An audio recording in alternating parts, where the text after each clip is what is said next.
Please help me welcome Kevin to talk to us about implementation of LEAP principles. Kevin? Thank you. Thank you, Cliff. Thank you.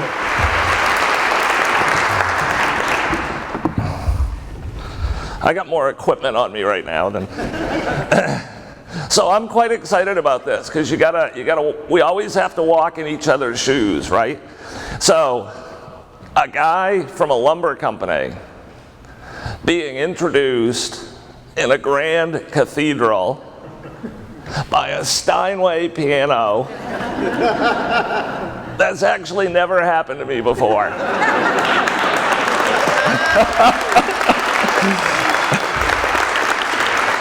So I won't be long this morning because we're all busy, but share a few thoughts. And the first one is thank you. On two fronts. Thank you for inviting me, was honored, and then thank you for what you do. There's a lot of good work, a lot of good people in this room, a lot of good organizations. And I'm always a little, not a little, but humbled when I'm asked to talk about something we're doing, because it doesn't mean I think it's special in that it's more important than what you're doing. Everyone here has got a really important story to tell and makes a great contribution to the state. So having said that, let me say this. I think Maine is a great place to do business. I think it's a great place to do business. And that's not to say there aren't always issues that could make it even better. But when you look at all of the places on the planet where you could live, work, have a business, I'm good. I like it right here. And I say that, why do I say that? Why do I think it's a great place to work? Well, far and away, the first reason is people. This state is just filled with really great people. The second reason I think it's a great place to work and to have a company is intimacy. Everybody can know everybody in this state. And we probably take that for granted, but I think globally, that's unusual. So that's really cool. And then third, of course, is the quality of life and to be able to live in such a beautiful, diverse place. So sure, it could be really better, but this is a great place to live, work, and run a company. And I feel really blessed that I'm here. So Hancock Lumber in 30 seconds, 1848 to the present in 30 seconds. So our company began doing business in 1848. My first job after college, I taught history at Bridgeton Academy. So the way I put 1848 in historical perspective is prior to the first cannonball being fired in the Civil War, Hancock Lumber was in business, based in Casco, has been in the same business, owned by the same family, uninterrupted ever since. Which is kind of... There's a lot goes into that. A lot of things go into that make you feel blessed, but it's not normal. And I'm proud to be part of the 6th generation of my family to work for the company. And the most important word in that sentence to me is for. Work for the company. We have 435 employees. We'll do this year about $130 million in sales. We have 10 stores, 9 in Maine, 1 in New Hampshire. We have 3 mills, Casco, Bethel, and Pittsfield, that make boards out of eastern white pine that we ship all over the world. So our biggest customer is Lowe's. We supply, I love this, we supply every Lowe's store from Bangor to North Carolina up and down the East Coast with a resource that's thank you. With a resource that's grown in Maine and made in Maine. Love that. I love that. And then we grow trees, so we own timberland. Primary species of tree that grows on our land is the eastern white pine tree. You know how long it takes to grow one? Anybody know? Yeah, it takes 80 to 100 years. It's the craziest business we're in. No, seriously, think about it. It doesn't even make sense. So we've had 2 crops.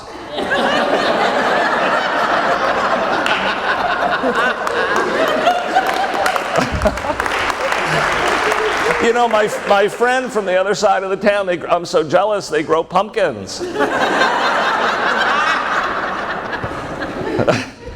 But that really has influenced the way our company thinks. You couldn't be in the business of growing pine trees without thinking long-term more than short-term. You have to think long-term. So I'm going to talk just for a couple minutes, as I was asked to, about lean organizations, which to me are organizations that are focused, that are efficient, that are accurate, that are agile, that are responsive, and that are fun, and that are constantly improving. See if this works. This is one of my favorite little quotes. And like most favorite little quotes, it's so much easier to say than do. But we talk about this all the time in Hancock Lumber. Don't confuse being busy with being successful. It's really easy in the lumber business, in our business, I'm sure in yours. It's really easy to be busy.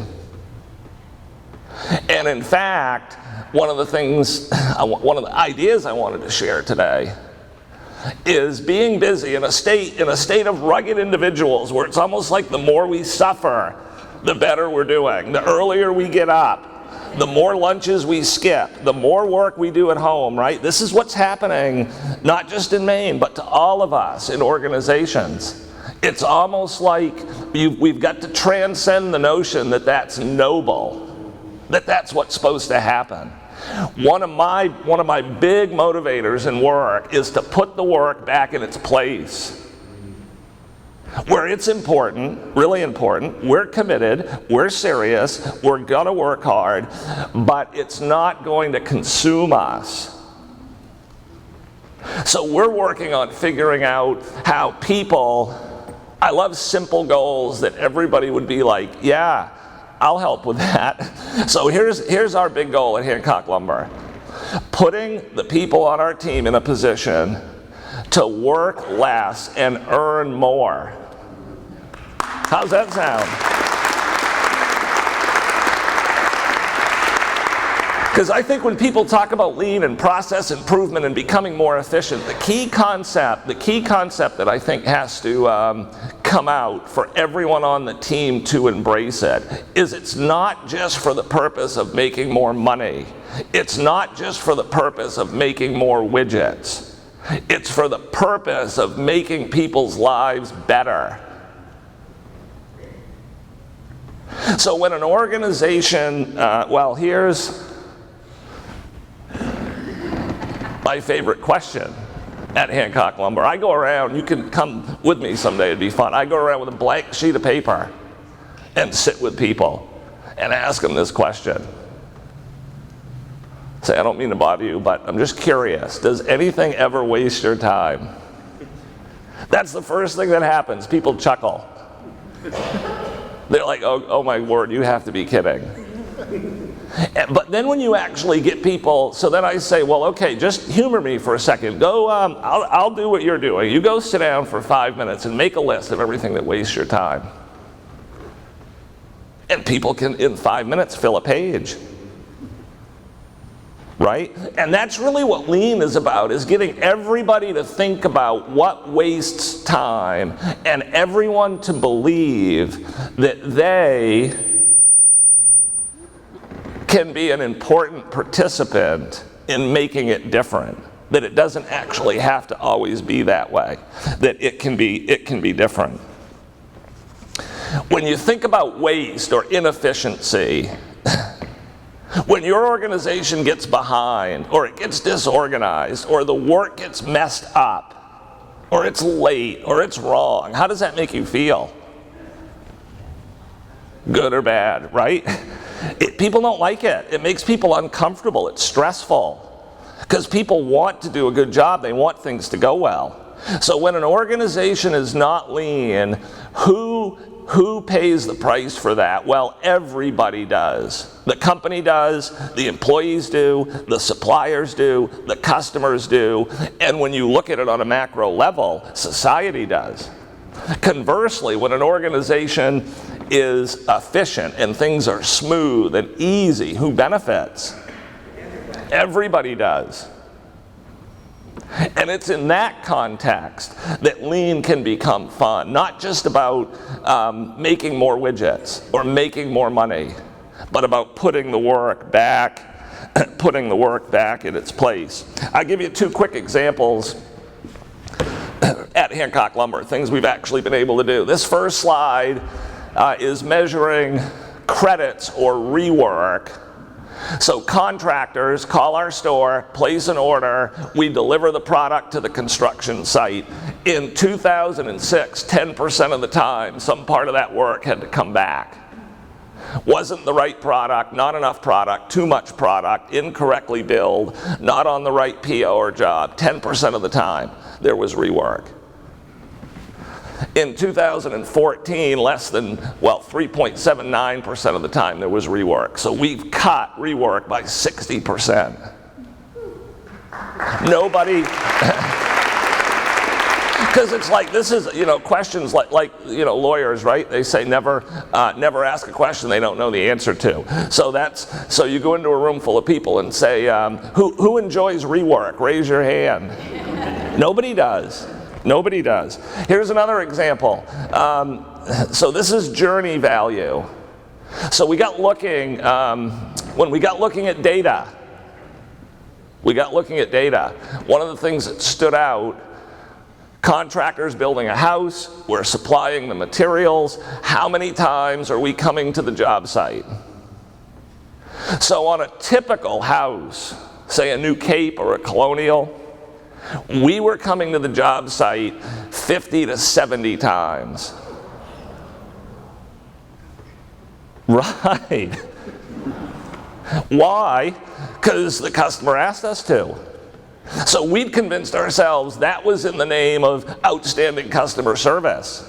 Anytime you need anything, just call us and boom, we'll be there. And of course there are emergencies. But we got looking at, who wins in that model? So every builder we work with on their website, it promotes how green they are. One thing people never think about in green construction is the logistics involved in getting it done. So we went to work with our customers, not just with our own staff, but with our customers to say, does this make sense? Do you want 60 invoices instead of 30? Do you want 60 job site interruptions instead of 20? And the answer was no.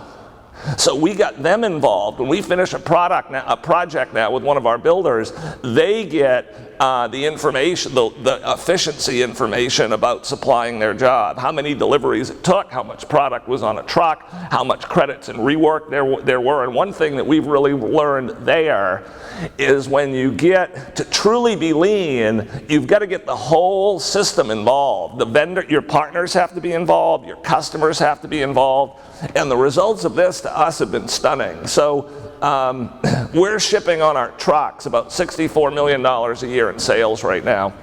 2 years ago, if you looked at the average dollar volume of what was on a truck, we would have had to leave one of our stores 25,227 times to get $64 million in product out. Last year, it only took 15,000 trips. So we freed up 10,000 trips. Just one little company in Maine. And as a result, our customer service improved because all of a sudden, trucks are now available. They're not booked for 5 days. And people aren't running in saying, the easy thing to do, this is kind of the essence of anti-lean, right? The first reaction to 2012 is, what do? Well, we just need more trucks. Right? Because that's except for writing the check, that's easier. But we didn't need more trucks. We needed more efficiency. So lean's a lot of different things to a lot of different people, but here's kind of how I think about it. Lean is empowering every member of the team,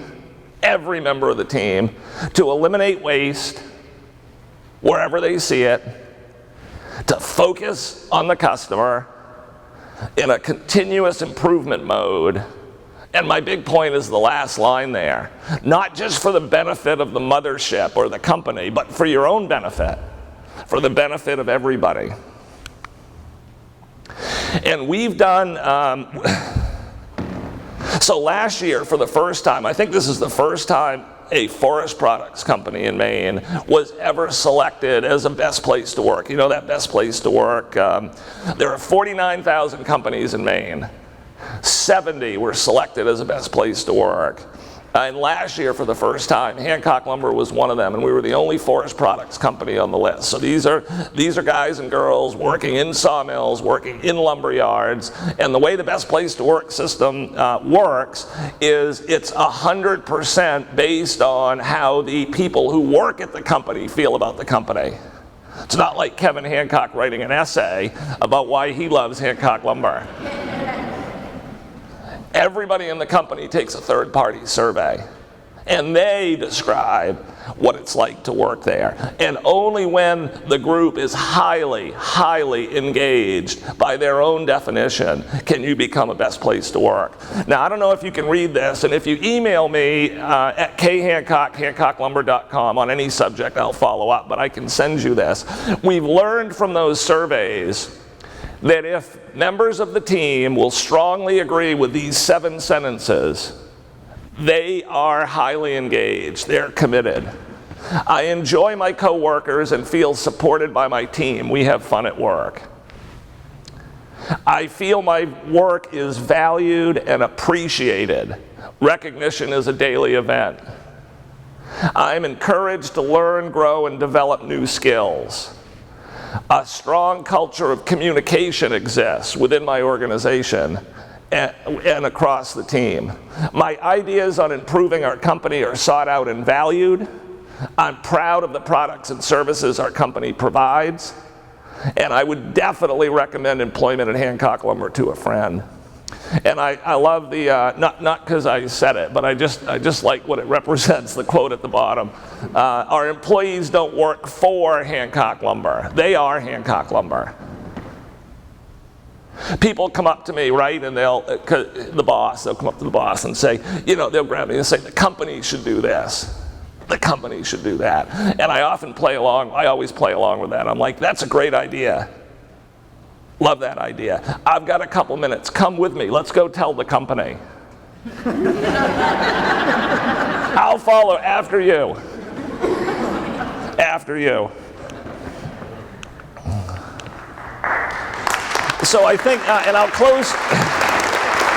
kind of close with just a couple thoughts here. So I think the key ingredient, I've been thinking a lot about leadership, especially since we started to embrace lean, and I really feel the key ingredient to leadership in the modern world is giving away power for those that have it to let it go.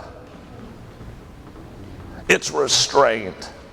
I always say the managers, the boss gets first dibs on all the work, on all the meeting agendas, on all the talk time. And what I've really tried to do, sounds funny, but it's powerful, is less. Talk less. Do less. Decide less. And put that responsibility really with the people who are actually doing the work and actually know. And so I think the most powerful ingredient in leadership is restraint. And I think the reason the timing for this is so good is that well, this kind of goes back to my experiences at Pine Ridge, which would be another fun thing to come talk about someday, but that wasn't what I asked to talk about today. But the age of Aquarius has dawned. You might not always hear that at a chamber breakfast, but the age of Aquarius has dawned. literally, and figuratively, this is what it's about. It's a long period. It's going to take hundreds of years. But if you think about what's happening in the world, you can see this. There is a shift occurring, which is really exciting. From the organization holding all the power to individuals having the power. And the organizations that fight that, whether they're in business or the Middle East or wherever they are on an Indian reservation in South Dakota, if you fight that, you're just going to end up fighting. And the organizations that embrace that, I think, are the ones that are really going to flourish. I always love to think about the ideal state, which is an organization where everybody leads. And I think an organization where everybody leads will, in the long run, pretty much always beat organizations where a few lead. Easier said than done. Lots that goes into that, but in a 20-minute talk, that's about all I get.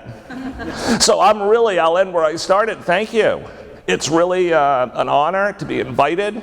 I appreciate you coming to listen, and thank you to you for the things you're working on, the things you're doing, and the things you care about. I love the intimacy of Maine. Have a great day. Thank you.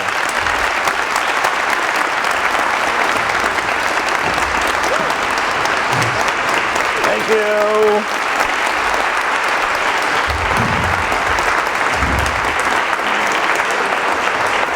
Well, I'm taken by a couple of things. Obviously, people are everything. Another thing that Kevin showed that's part of this process is what gets measured gets done. And they're measuring, you have to measure the right things, and then you concentrate on it. As a token of our appreciation, a famous chamber mug that are coveted by all. Thank you so much. Thanks for having me. This was great. Good. Thank you.